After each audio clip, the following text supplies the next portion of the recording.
So welcome again, everyone, to the Raisin Men Show, and I'm your host, Craig Carlisle, and I've got in studio with me Katherine Harvell from Virginia. She's a Danvillian.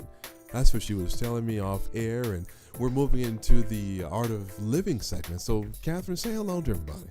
Hello, everyone, and I'm just grateful to be here today to share with my brother, Craig Carlisle, as we open up in the topic about life. Yes, and it's life after death. Yes. So those who don't know, because those who've been listening to the show, and I appreciate everyone for tuning in week after week after week to my show, and so they know I'm a widower. I'm 4 years in. So those were introduced in the topic. Katherine, you are also a widower, right? Yes, I'm also a widow of 6 years. So what are you seeing now? What have you experienced most after your 6 years? There's definitely an art to living after being married for. And how long were you married? I was married for 30 years, and there's definitely an art to living after being with someone for that length of time. Sure. And now finding yourself in a space that you've never been before. Now, when you were married for all those 30 years, was your husband the man that you said, that's my soulmate, that's my ace, that's my best friend? Yes. So you had gotten there. You didn't have one of those 30-year relationships where you're like, I'm so glad he's gone. Lord, thank you for taking him to glory. In the beginning, it was a little rough. We had to gel with each other. Sure. And we found that space where we became one. Yeah. And that was a blessing, because I have friends who told me that they have been married 2-3 times and Sure. they still haven't found that connecting piece. And when you find that connecting person and you can finish each other's sentences, Sure. you know what that person wants to eat. Sure. Before they even say it, Sure. you're making it or you're bringing it home. And you find yourself then eating alone, doing things alone, and trying to fit in with even other family members. After they're gone. It becomes a problem. So now, my wife and I had gotten to the point where I could finish her sentences while she was alive. And that was early in our marriage. And that was a problem for us. But when you and your husband got to the point where you have found that niche, that groove when you were in, with that two becoming one and the sentence finishing and you looking like each other, how did you take that? Were you excited? Did you even know that you had gotten to that point? We didn't know we had gotten to that point, but it was exciting. It was exciting. Yeah. Now, what did you find that you did to really foster that? Was it a lot of time you purposefully spent together? Or was it just something you kind of felt to just happen? I think it just happened. Okay. It just happened, and it was natural. It just happened, and we did work at it. Okay.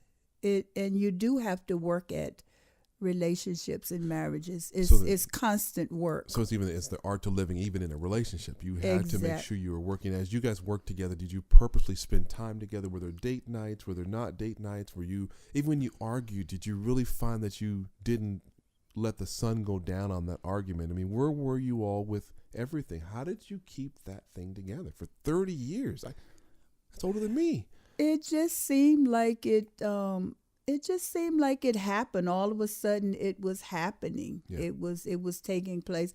And I guess because we both had reached that stage where we were comfortable with each other. Now, let me ask you, that's a good point, because we were talking off air about our points of insecurity.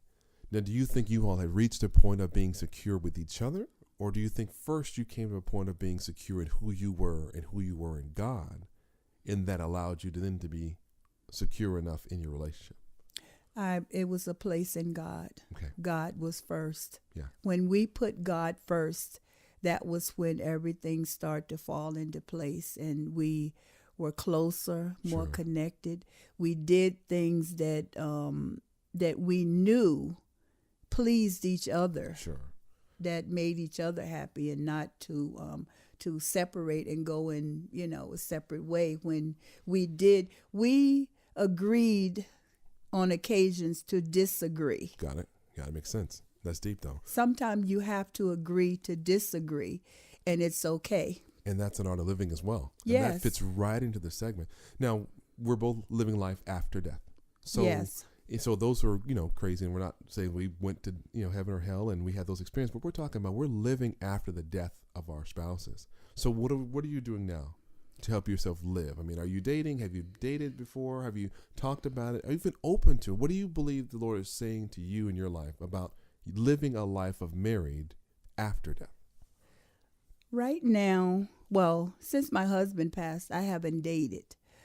As I was telling you earlier, I was sharing with you that I have a list. Yeah. And so you're like, as time goes by, that list may have to be readjusted a little bit and looked at again, because times are different and my expectations may be a little high. It wouldn't change them, though. I could admit that, I have a sort of high standard that I'm looking for. Sure. But your late husband probably did a great job. He did. He did. The thing with him is he spoiled me. Sure. So a lot. So that's at the top of the list. A lot. Right? Well, let me ask you this. So with Eric Tomlinson having been on our show, on the Raise the Men show earlier, and he was talking about his list. Yes. He put that list together, 42 items. Yes. And his current wife met 40 of the 42. And I'm still trying to wrap my head around that one. I haven't met anyone yet that has met the first 5 things on my list. So that's why I'm saying I probably need to go back and look at that list, because now I just passed the 6th year. He passed away February 28th. Okay. So that this past February 28th made 6 years. Right. And I haven't dated. I have been approached. I have been asked out. And right away, I'm like, no, I don't think so. I haven't felt that peace with anyone that I've met yet, that I could say that this is someone that I want to go out with. Now, you think in your search and looking for the art of living life after death, is that peace you're looking for, do you think it's related because your late husband did such an admirable job being your husband, focusing on you, spoiling you, spending the time doing what the Lord told him to do? Do you find yourself grading every other man that you meet against him as the standard, or is it the list that you're grading them against as the standard? I think now I'm just grading them against where I am in God. Okay. Because I think even after my husband's death, I have grown. Sure. I'm not that same person that I was when I was with him. Right, so I'm at a different place within myself and with God. So I'm looking at that person and I'm judging them by the standards of where I am now. So the art of living you've taken is that you needed to get your relationship with God to a whole different level. The Lord drew you and called you in closer to him. So as he repaired your heart or getting you prepared for whatever he has next. Yes. Or as we're talking here, maybe even whoever he has next for you, that had to be handled first. Yes. So your art of living then is get closer to God. So you're seeking first the kingdom and all the righteousness, and all other things will be added.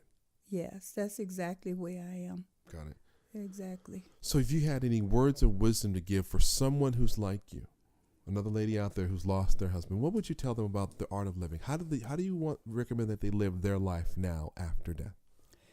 What I've been doing mostly is I've been seeking the Lord, and also I've been finding myself and doing things that make me happy. Good. And I'm I'm waiting for God to send someone alongside me that can enhance where he has me now. Someone that's going in the same direction, someone that loves the Lord, someone that has a great relationship with the Lord, someone who's obedient to the Lord and has a strong prayer life. Yeah. I think those now are my key points, and I would tell any woman, the man that's seeking you has to be seeking God more than he's seeking you. Yeah, he preached that. God will show him how to love you. And Sure. when he finds you, you will know it. Yeah, that's a blessing. Again, you're listening to the Razor Men Show, and I'm so blessed to have in studio now. Let's set some context about how excited I am to be recording this segment of The Art of Living. Is that our show airs out of Chatham, Virginia, and we have a Danvillian Virginian person on the West Coast right now in studio recording this segment. So I didn't fly all the way to Danville and to Chatham and record live at WKBY. We're actually doing this in our studio right now at our home, and it's such an outstanding thing. So, Katherine, thank you for coming. Thank you for having me. It's been a blessing. And you're going to be back on another segment. We're going to talk. I need to have you come right back very, very soon, and we're going to talk about your show because you're having a new show coming up on WKBY. So that's pretty. But you have to be excited. I mean, looking for that, everyone.